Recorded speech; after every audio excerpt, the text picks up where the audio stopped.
Hey traders, Nick Shaheen here, recapping the week. I've been off. I think I missed last week's video. Alright, pretty good week to come back to, right? Alright, so this is Friday 10/12. Eventful last 2 days. Today was eventful at the open. So this is the, what am I looking at? The S&P. Big candle 2 days ago. Big candle, although very scary late in the day. And here we are in the boogie hour, the 2 o'clock hour, as CNBC calls it, where everything bad happens. And the bulls and bears are fighting it out. So we opened to whatever, 400-point bounce, and the Dow lost it, went red. Small caps went red on Friday. And so the day is iffy. There's still a lot of strength in the technicals. So the thing, like Amazon, Netflix, and all those led lower first, right? And they are momentum stocks, so they move very fast. Like this morning, Netflix was up 5%, and it's still up like 4%. Amazon's still up 2.5%, but it feels bearish because we're losing the kind of a funky trade here in the VIX. So because we're losing the greens, the Dow. The Dow was affected heavily by big ticket items like JP Morgan. And the banks also on Friday reported, and they were rallying in the morning, but luckily I said in the morning note that I learned not to trust that. They always flip of late. At least the last 3 quarters. They flip from green to red. So the reports weren't that great. JP Morgan met the bottom line. They told me that they can manage your profits. That's it. Everything else is not so good. So best way to trade the banks is when they fall hard, sell puts like I've shared, or put spreads and profit from that. Upside hopium in the banks, not so good. So let me show you. Whoops, where am I? Let me show you JP Morgan. Okay, so this was, let me see if we can go intraday. You can see how they tried to rally and then fell. Anyway, back to the S&P. So 2 scary days, and right now the battle's going. How will they close? Big whoosh down or not? So play the close accordingly.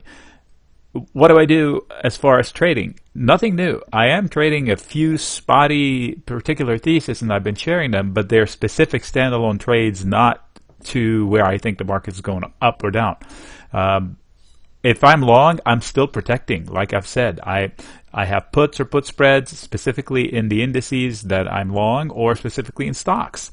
I don't want to hope that everything works out. Even though the P&Ls are great in companies, the rhetoric is still very negative, and we have a few boogeymen. And I think what started this is Jerome Powell.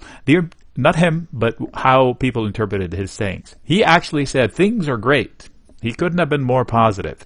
But how did people read it? That he's going to keep raising rates until no end. I don't think that's what he meant to say, but he can't backtrack, because then he'd look like a wuss, because Trump is challenging him all the while. Trump, whoops. Okay. Live TV, folks. I don't know what the heck happened. So Trump challenged him, actually called him crazy. So he can't backtrack like Draghi would. Draghi would have come out the next day. That's not what I meant to say, people. This guy didn't. So this is what happens. I'll figure out how to return to normal view later. So next week is pretty important stuff. We have the Fed minute, first retail sales, I believe, then the Fed minutes on Wednesday, and then later in the week, we have home sales. All 3 are important. Why? Because, first of all, Fed minutes for obvious reasons. Powell is the guy that tells us how he's going to raise rates. And the rate is confusing. We were scared of this, and now we rally. Now this is gone, and now we're scared of the opposite of this. So very confused markets right now. That's why I'm saying I stay defensive, meaning I don't deploy new risk. I manage my open risk, and I don't mind spending a few $100 to protect thousands as far as a portfolio is concerned. You don't decide to cancel your insurance on that car because you don't think you're going to get into a wreck. You keep the insurance for as long as you think you need it. If you're not driving a car and it's parked, I'd probably keep the insurance because it could burn. So next week is important. We do have 3 things that I'm looking for.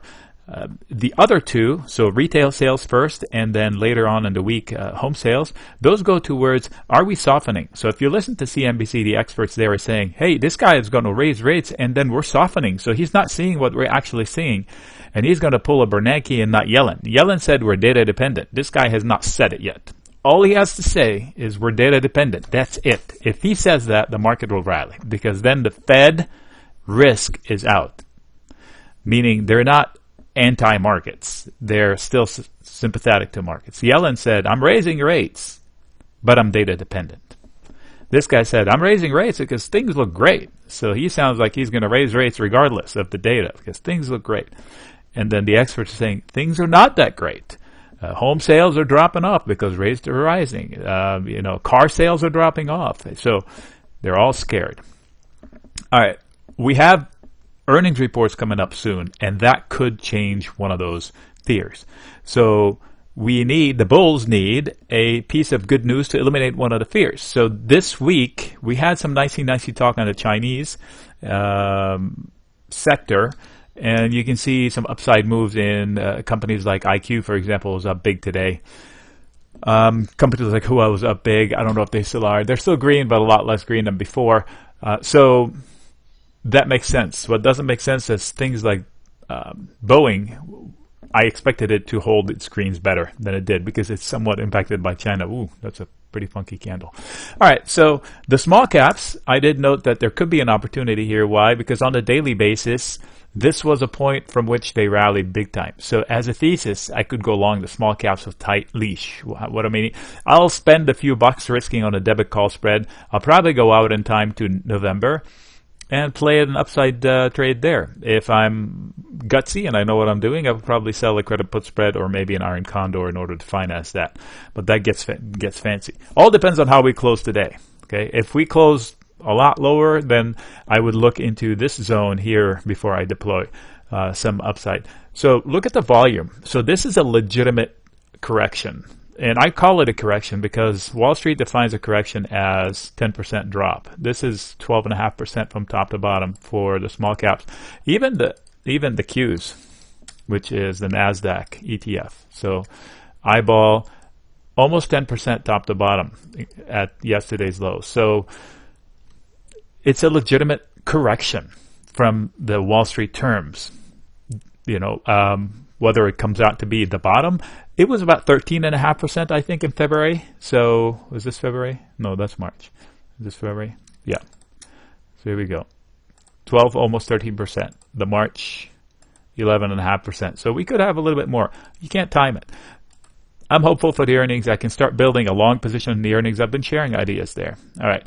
So I don't want to keep it long. This week, definitely red. In fact, let me show you. Okay, I figured out what happened. The mug fell on the F11 button, which makes full screen. All right, this is the week. You can see this is weekly candles, people. Look at this. I'd say it's a red candle on this is the SPY, the SPY.